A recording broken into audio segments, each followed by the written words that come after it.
Welcome, friends. This is Harshad Parekh inviting you to listen to some of my short writings on philosophy, religion, psychology, spirituality, education, Krishnamurti, and nature.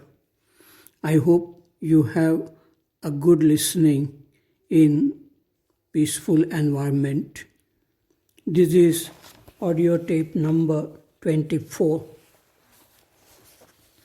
Article number 143. It is about true self. It seems to me that two I exist in human beings. The superficial I is called the ego. It comes from thinking, memories, experiences. It feels pleasure and pain, love or attachment and hate, fear and pride, inferiority and superiority, conflicts created by duality of the observer and the observed, me and you. This ego is very active in almost all human beings and in their relationship with other human beings. The hidden I is independent of thinking, memories, and experiences. It is a witness of the superficial I or ego. The purpose of philosophy and religion is to realize this hidden I or true self or pure awareness. When this true self is realized or the pure awareness is awakened, ego may exist, but it does not create conflicts in relationship. Even physical pain does not create psychological suffering when pure awareness is awakened.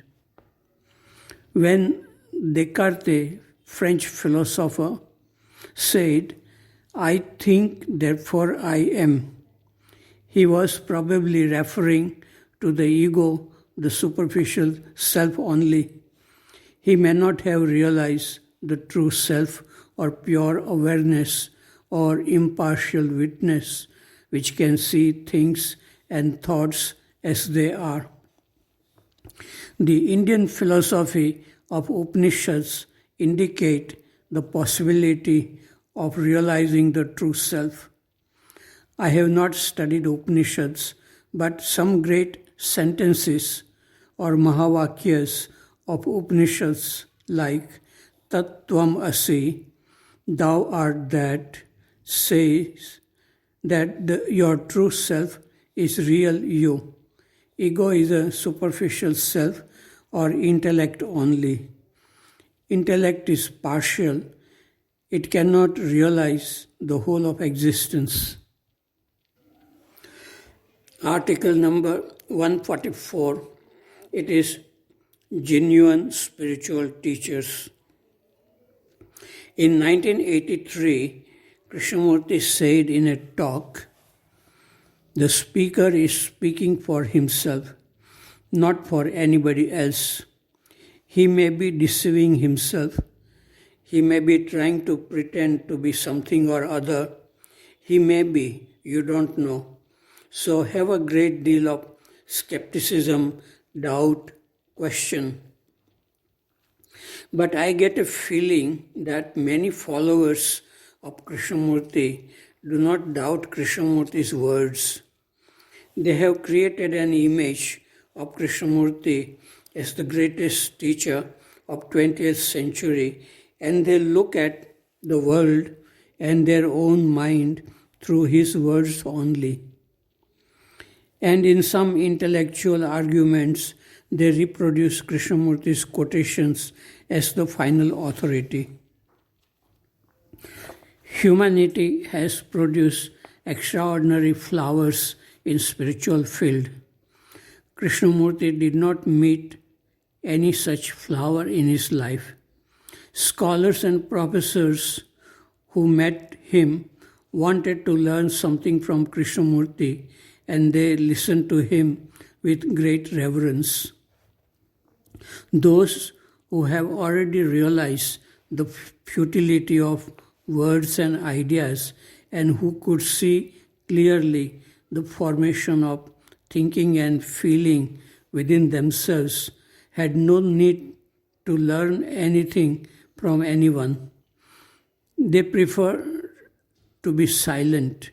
Raman Maharshi was one such person, and many people benefited by being with him, as I and some others benefited from reading and being with Krishnamurti. It is true that no one knew what went through the body of Krishnamurti. Tremendous energy. And he said that it had taken hundreds of years to produce such a body. In the same way, no one knew what went through the bodies of Ramana, Ramkrishna, Kabir, and many other mystics who were not interested in writing books to be famous. Krishnamurti and other mystics stumbled on truth, not by reading books and discussing. One cannot approach truth, but truth comes to those who deserve it. Article number 145, it is about Ramkrishna's Samadhi.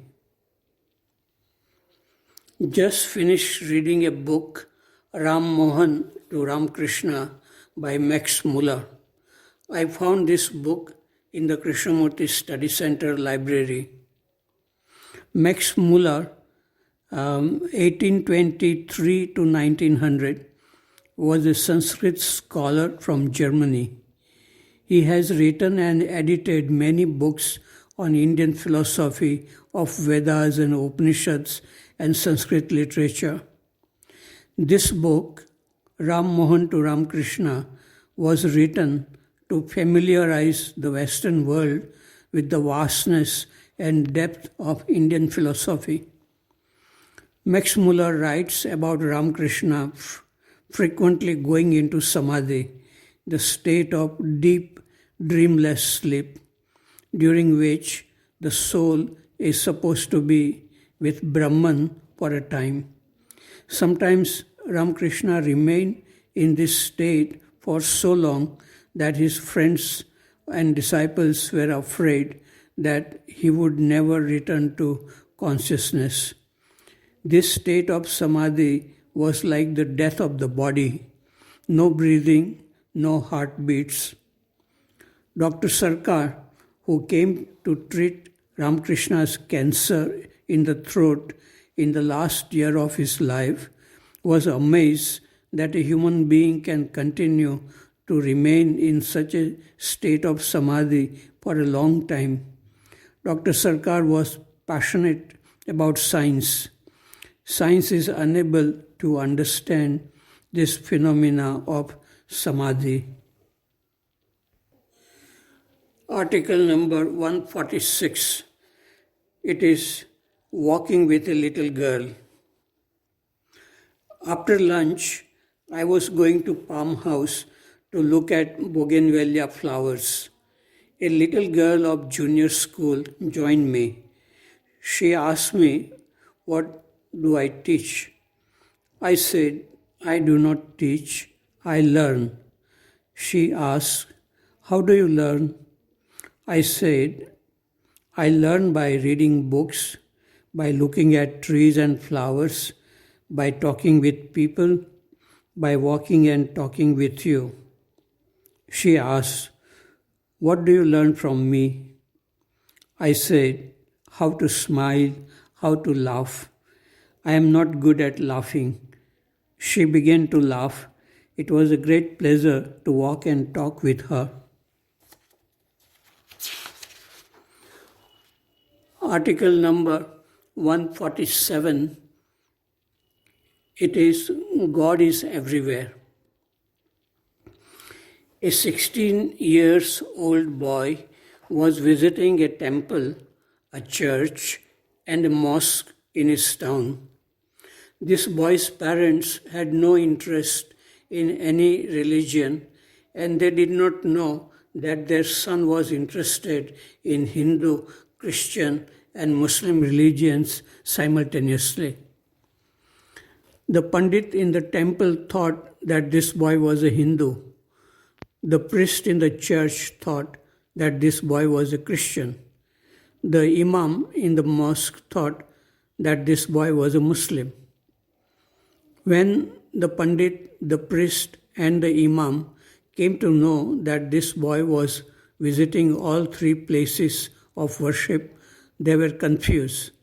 They visited the boy's house simultaneously and met the boy's parents.